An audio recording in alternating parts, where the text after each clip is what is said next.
Sa visite était hautement attendue. Accompagné de dirigeants régionaux, le chancelier allemand rend hommage aux 3 victimes tuées lors de l'attaque perpétrée vendredi soir à Solingen. Cet attentat relance le débat sur la politique migratoire et de sécurité publique.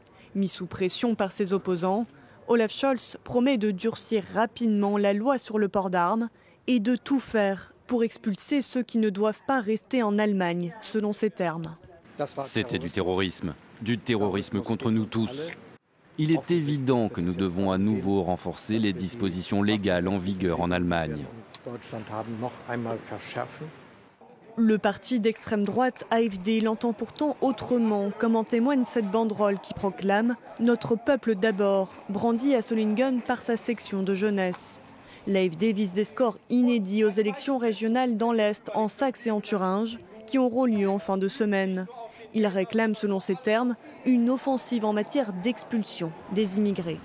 Le chef des conservateurs de la CDU exhorte, lui, le gouvernement à ne plus accueillir de réfugiés syriens ou afghans. La coalition socio-démocrate vert penche, elle, en faveur d'un durcissement de la politique d'asile. Au cœur de la controverse, le profil de l'assaillant. Un demandeur d'asile syrien arrivé fin 2022 en Allemagne qui faisait l'objet d'une procédure d'expulsion.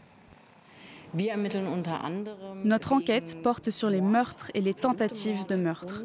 Nous enquêtons également sur les liens avec l'organisation terroriste étrangère, le soi-disant État islamique.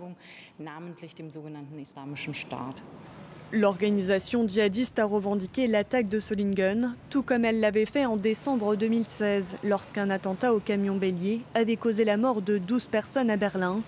L'attaque djihadiste la plus meurtrière jamais commise en Allemagne.